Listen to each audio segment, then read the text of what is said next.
welcomed them. It was the first time. The first time we met in Bondo, where there were stakeholders. And Bondo, we agreed in unison that we were ready to board and work together, taking cognizance issues of safety, involvement of our people, and making sure that our communities get power and energy the way it should be. So we welcome them, and we've had a very good conversation.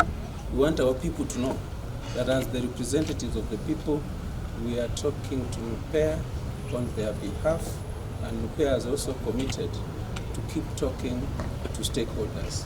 And that will include public participation, where they will go to the villages, especially where this plant might be, so that they talk to them and there's ownership. We are only urging them that this has happened elsewhere, and the countries or regions where this has happened, safety is guaranteed and development is spurred, and therefore we cannot afford to be left behind. And as Siaya County Assembly, we are ready. We have also agreed with them that in due course we shall be having a more in-depth discussion with them, so that we also get the technical bit.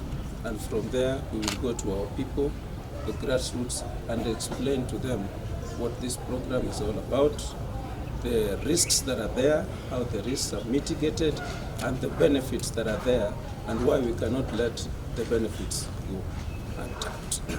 The Nuclear Power and Energy Agency of the Government of Kenya, we are committed to building the first nuclear power plant here in Siaya. It's going to be the first one and not the only one. And we are committed to breaking ground before 2027 and having power produced there before 2034. So we are going to have very robust stakeholder engagement. We are going to have very, very robust engagement with them here. And very soon, on the 14th of October, we are going to open our liaison office in Siaya, and will be available on the ground for any clarifications to the public. So we are indeed very grateful to be here.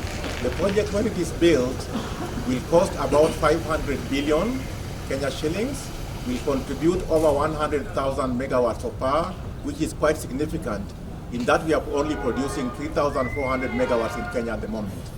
Nuclear power is very safe, indeed very safe.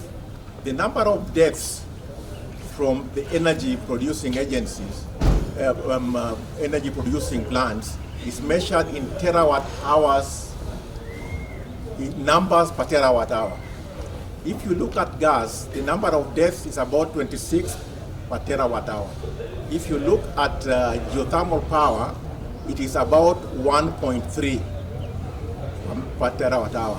And hydroelectricity is a little higher.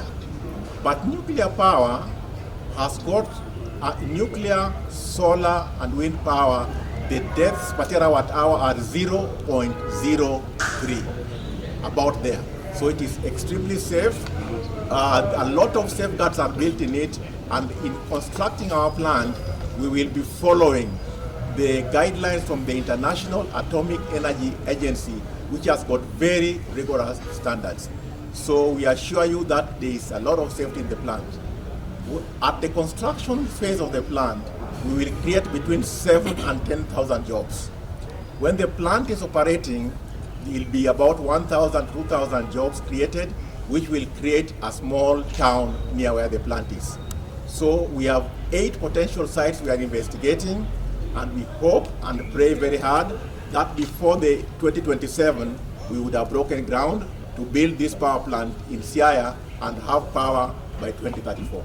The sites are in Bondo and Rarieda, between Ugambe and Dagamoyo.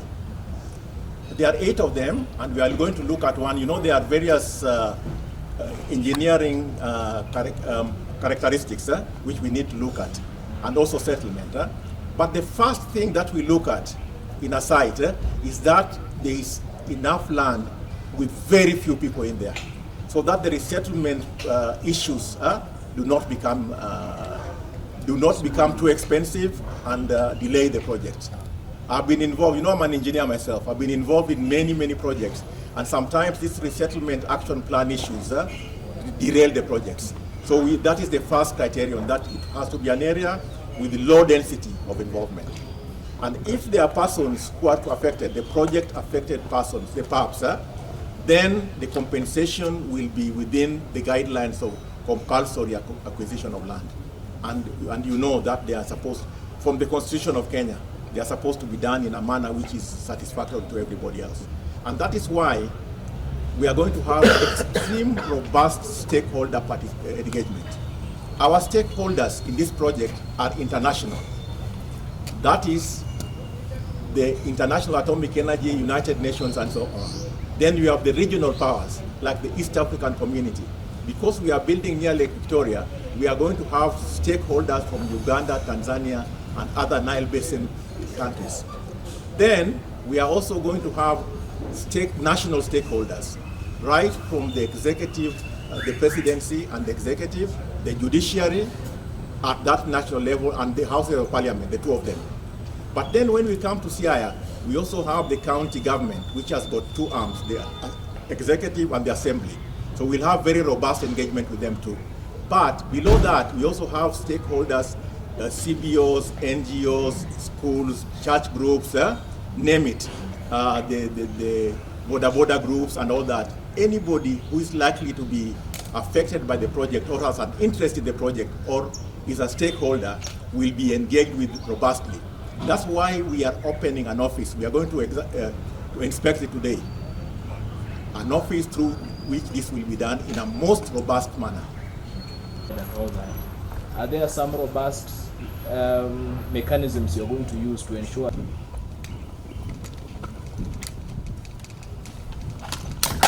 Sorry.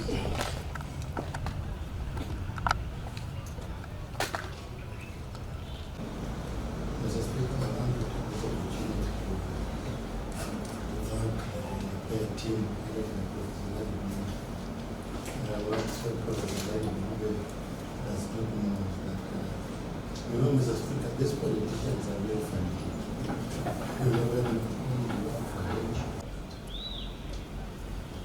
And if you are to add the initial siting, we look at areas with low population density. It will depend on both the acceptability and how we will message. The messaging and then the CSR. The assembly, let the third one be a combined one, where we have all of us. Who knows, there will come a time where we even have the chiefs, but we want to work together, because then that is the road to success. The relation of power. But then for security purposes, and all of us know, even when you go to the airports, you see a fence within the airport, because it's a security, it's a safety, and it's a protected area. What is the plan? So that at least we believe there are no having something to do.